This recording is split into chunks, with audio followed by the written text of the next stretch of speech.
கார்த்திகை தீபம் சீரியல்ல சந்திராவும் மாயாவும் செஞ்ச ஏற்பாட்டால சாமுண்டீஸ்வரியை கடத்திடுறாங்க.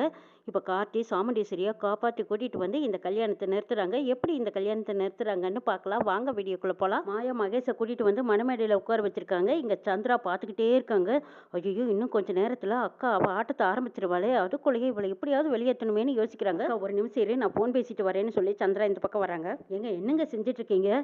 ஏதாவது ஒண்ணு பண்ணுங்க, எங்க அக்கா வேற பக்கத்திலே நிக்கிறா. மாப்பிள்ள மகேஷ் இப்போ மணமேடையில் வந்து உட்காந்துட்டா. இன்னும் கொஞ்சம் நேரத்தில் ரேவதி கல்யாணத்துக்கு தயாராக வந்து நிற்க போறா. நாம ஏதாவது உடனே செஞ்சாகணுங்க. அக்கா ஏதோ ஒரு பிளானோட தான் இருக்கான்னு எனக்கு நல்லா தெரிஞ்சு போச்சு. அவளை எப்படியாவது இந்த கல்யாணம் முடிகிற வரைக்கும் நம்ம கடத்தணும், இல்லைன்னா ஏதாவது பண்ணணுங்கிறாங்க. அதுக்கு எல்லாமுக்கும் நம்ம ஆளுங்களை வச்சு ஏற்பாடு பண்ணிட்டேன் சந்திரா, நீ ஒன்றும் கவலைப்படாத. உங்கள் அக்காவை மட்டும் நீ கோளாராக வெளியே அனுப்ப சொல்லிக்கிறேன், எல்லாம் நம்ம ஆளுங்க பார்த்துக்குவாங்கங்கிறாங்க சிவனாண்டி. ஓ, அப்படியே சொல்கிறீங்க, சரி இருங்க, இப்போவே நான் அனுப்புகிறேன் அப்படின்னு சொல்லிட்டு திரும்பி வந்த சந்திரா சொல்கிறாங்க, அக்கா வெளியில் ஏதோ சமையல் பற்றி பிரச்சனையாக இருக்குக்கா, அது என்னன்னு போய் நீ பார்த்து பேசிட்டு வா அப்படிங்கிறாங்க. என்ன சந்திரா, இது கூடவா நீ பார்த்து சொல்ல மாட்டே? இதெல்லாம் சாதாரண விஷயம், இதை நீயே பார்த்துருக்கலாம் இல்லைங்கிறாங்க. இல்லைக்கா, நீ போனேன்னா தான் சரியா இருக்கும், ரொம்ப பிரச்சனை பெருசாக இருக்கும் போல இருக்கு, சும்மா தேவையில்லாமல் சத்தம் போட்டுட்டு இருக்காங்க, அது என்னன்னு பார்த்துட்டு வா அப்படின்னு சந்திரா சொல்லுவோம். சரி இரு, நானே போய் பார்த்துட்டு வரேன்னு சாமுண்டீஸ்வரி வெளியில வர்றாங்க. வந்து பார்க்கும்போது ஒரு 3 பேர் சம்பளத்தை பற்றி பேசிட்டு இருக்காங்க. ஏங்க, என்னங்க, என்ன பிரச்சனைங்க? மேடம், சம்பளம் குறைச்சு கொடுக்குறேன்னு சொல்றாங்க, வேற ஆளுங்க பார்த்துக்கிட்டுங்க மேடம், எங்களுக்கு சம்பளம் கட்ட முடியாது, நாங்க போறோங்கிறாங்க. ஐயோ, என்னங்க நீங்க, சம்பளம் தானே வேணும், நானே கல்யாணம் முடிஞ்சதுக்கு அப்புறமா கூடுதலா போட்டு கொடுக்குறேன், நீங்க போய் வேலையை பாருங்கன்னு சொன்னதும் சரி மேடம் அப்படின்னு சொல்லிட்டு அவங்க 3 பேரும் பிரச்சனை தீர்ந்த மாதிரி போறாங்க. சாதாரண விஷயம், இதுக்கு போய் இவ்வளவு பிரச்சனையா பண்ணுவீங்கன்னு சொல்லிட்டு சாமுண்டீஸ்வரி திரும்பி போகவும் பின்னாடியே ஒருத்தர் ஓடி வந்து கையில வச்சிருந்த மயக்க மருந்து கர்ச்சீப்பை எடுத்து முகத்துல வச்சு அமுத்திடுறாங்க. அப்படியே சாமுண்டீஸ்வரி சரிஞ்சு மயக்கத்தில் விழுந்துடுறாங்க. யாருக்கும் தெரியாம சாமுண்டீஸ்வரியை குண்டு கட்டா தூக்கி காருக்குள்ள வச்சுக்கிட்டு அந்த ரவுடிங்க அப்படியே அவசரமா வெளியில போயிட்டு இருக்காங்க. சந்திரா மாயா கிட்ட எப்படியோ அக்காவை வெளியேற்றியாச்சு, இந்நேரம் என் புருஷன் ஆளுகளை வச்சு கடத்திருப்பாங்க, இனிமே இந்த கல்யாணத்துல எந்த பிரச்சனையும் இல்லைங்கிற மாதிரி சந்திரா மாயா கிட்ட ஜாட பண்றாங்க. மாயாவும் இதைத்தானே நான் எதிர்பார்த்தேன், மகேஷ் ரேவதியோட கல்யாணம் நல்லபடியா நடக்கிற வரைக்கும் நம்ம யார்கிட்டயும் எதுவும் மூச்சு விடக்கூடாது, சீக்கிரமா அவசரமா கல்யாணத்தை முடிக்கணும்னு குறியே இருக்காங்க. மாயா, மயில்வாகனம், ராஜா, அருண், ஆனந்த் இவங்க எல்லாரும் என்னடா அது, நம்ம மாப்பிள்ளையை தானே கடத்தணும், இப்போ மாப்பிள்ளையே இந்த மகேஷ் வந்து கொண்டிருக்கானே, இவ்வளவு நேரமா இன்னும் கார்த்தியை வேற காணா, கல்யாணத்தை நிறுத்த போறேன்னு சொல்லிட்டு இருந்த கார்த்தியும் காணா, இப்போ பார்க்கும்போது சாமுண்டீஸ்வரியும் காணுமே, பொண்ணு மணமேடைக்கு வந்துருச்சு, இப்போ என்ன செய்யறதுன்னு பாட்டி தவிர்க்கிறாங்க. கார்த்தி நர்ஸ் வீட்டுக்கு போய் எப்படியாவது ரேவதியோட வாழ்க்கையை காப்பாத்துங்க, நீங்க வந்து உண்மையை சொன்னீங்கன்னா தான் ரேவதி நம்புவா, நீங்க வாங்கன்னு கூப்பிடவும் அவங்களும் மனசெலவி வந்துட்டு இருக்காங்க. கார்த்தியும் நர்ஸும் வந்துட்டு இருக்கும்போது அப்பதான் மயில்வாகனம், ராஜா இவங்க எல்லாருமா சேர்ந்து கார்த்திக்கு போன் அடிச்சுட்டே இருந்திருக்காங்க. போனை பாக்குறாங்க. கார்த்தி, எதுக்கு இவ்வளவு தடவை நமக்கு கூப்பிட்டுருக்காங்க அப்படின்னு சொல்லி திருப்பி கூப்பிடுறாங்க. கார்த்தி எங்கப்பா போனேன், இவ்வளவு நேரமா உனக்கு காணுமேன்னு கேட்கவும், நான் ஒரு அவசர வேலையை வெளியில வந்திருக்கேன், இப்ப வந்துருவேங்கிறாங்க. அத்தை சாமுண்டீஸ்வரியை காணாம்பாங்கிறாங்க. எது காணுமா? ஆமா, யாரோ கடத்திட்டாங்க போல இருக்கு, இவ்வளவு நேரமா இங்கதான்ப்பா இருந்தா, இப்பதான் காணா. ரேவதி மணமேடைக்கு வந்ததும் இந்த பக்கமா சாமுண்டீஸ்வரியை காணோம், நாங்களும் எங்கெல்லாமோ தேடி பார்த்துட்டோம், உன்னையும் காணுமே, எங்கப்பா போனேன்னு கேக்குறாங்க ராஜா. கார்த்தி போன்ல பேசிட்டு இருக்கும்போது எதிர வந்த கார் ஒண்ணு அப்படியே முட்டி மோதிடுது. இறங்கி வர்றாங்க. ரவுடிங்க வந்ததும், என்னடா என்ன போன் பேசிக்கிட்டே பார்த்து வர மாட்டியா, என்ன புதுசா கார் ஓட்டிட்டு இருக்கிறியா, இப்படிதான் வந்து இடிப்பியா,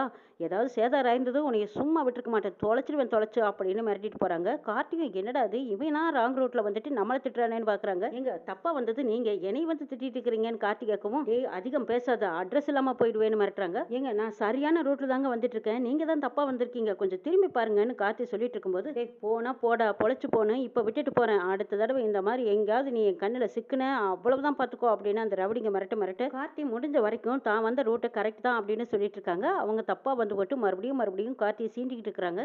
சரி இப்ப எந்த சாதாரணம் இல்லையேன்னு நான் உன்னை விட்டுட்டு போறேன்னு சொல்லிட்டு ரவுடிங்க அவங்க பாட்டுக்கு போயிட்டு இருக்கும்போது கார் கிராஸ் பண்ணி போகும்போது கார்த்திக் பாக்குறாங்க. யாரெல்லாம் காருக்குள்ள இருக்காங்கன்னு பார்த்தா அங்க சாமுண்டீஸ்வரியே இவங்க கண்ணில் பட்டுறாங்க. நம்ம மேடம் சாமுண்டீஸ்வரி மாதிரி தெரியுது, அவங்க என்ன மயக்க நிலையில இருக்கிற மாதிரி தெரியுது, அப்ப இவனுங்க கடத்தல்காரனுங்களா, கடத்திக்கிட்டு போறாங்களா அப்படின்னு கார்த்திக்கு சந்தேகம் வருது. கார்த்தி உடனே அந்த காரை ஃபாலோ பண்ணி பின்னாடியே போயிட்டு இருக்காங்க. நர்ஸ் கேக்குறாங்க, என்ன சார் இது, மண்டபத்துக்கு போறேன்னு சொன்னீங்க, இப்ப வந்த இடத்துலயே திரும்பி போறீங்களே, என்னாச்சுன்னு கேட்கவும், நம்ம யாருகிட்ட உண்மையெல்லாம் சொல்லி இந்த கல்யாணத்தை நிறுத்தலாம்னு நினைச்சு போறோமோ அவங்கள தாங்க இப்ப இந்த கார்ல கடத்திக்கிட்டு போறாங்கன்னு சொல்றாங்க.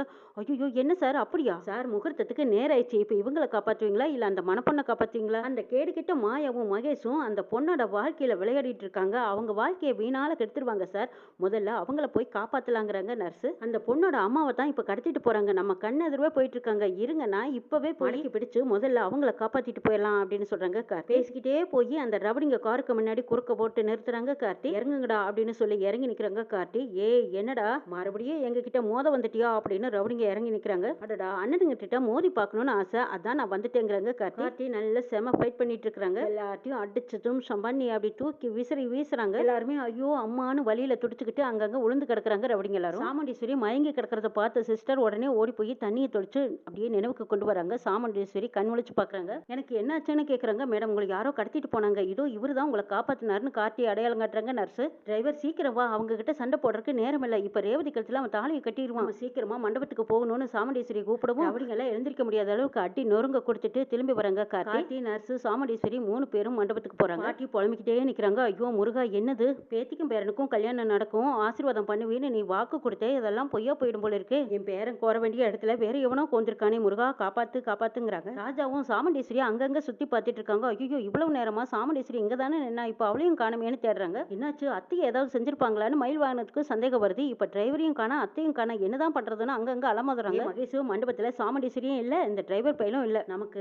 எல்லாம் சாதகமா அமைஞ்சிருக்கு, சீக்கிரமா ரேவதி கழுத்துல தாலியை கட்டிடுடா, நம்ம நினைச்சதெல்லாம் நடக்க போகுதுங்கிறாங்க மாயா. ரேவதி சந்திரா கிட்ட அம்மா எங்கேன்னு கேக்குறாங்க. அம்மா இப்ப வந்துருவாங்க, ஏதோ வெளியில பிரச்சனைன்னு போயிருக்காங்க, வந்துருவாங்க ரேவதி, அமைதியா இருங்கிறாங்க. சந்திரா இல்ல இல்ல அம்மா வந்துட்டோங்கிறாங்க. ரேவதி, நல்ல நேரம் நமக்காக காத்திருக்காதுல்ல, அம்மா வந்துருவாங்க, இப்பதானே இங்க தானே இருந்தாங்க அப்படின்னு மகேஷ் ஏதோ சமாதானம் பண்ணிட்டு இருக்காங்க. ரேவதியும் சரின்னு அமைதியா இருக்காங்க. நிறுத்துங்கன்னு சொல்லிக்கிட்டு சாமுண்டீஸ்வரி வராங்க. அம்மா வந்துட்டாங்க, என்னமோ நிறுத்துன்னு சொன்னாங்களே, எதுக்காக அப்படி சொன்னாங்கன்னு ரேவதி சொல்லுங்க. ஒண்ணு இல்ல, தாலியை கட்டுடாங்கிறாங்க மாயா. இல்ல அம்மா ஏதோ சொல்ல வராங்க, இருங்க அப்படிங்கிறாங்க. ரேவதி வாயில இருக்கவே சாமுண்டீஸ்வரி வந்ததும் சந்திராவை பலார்னு அரைறாங்க. அக்கா என்னாச்சு, என்னையே அடிக்கிறேன்னு கேக்குறாங்க. சந்திரா, என் பொண்ணு ரேவதி வாழ்க்கையிலேயே விளையாட பார்த்துட்டியா, அதுக்கு தாண்டி இந்த அடிங்கிறாங்க.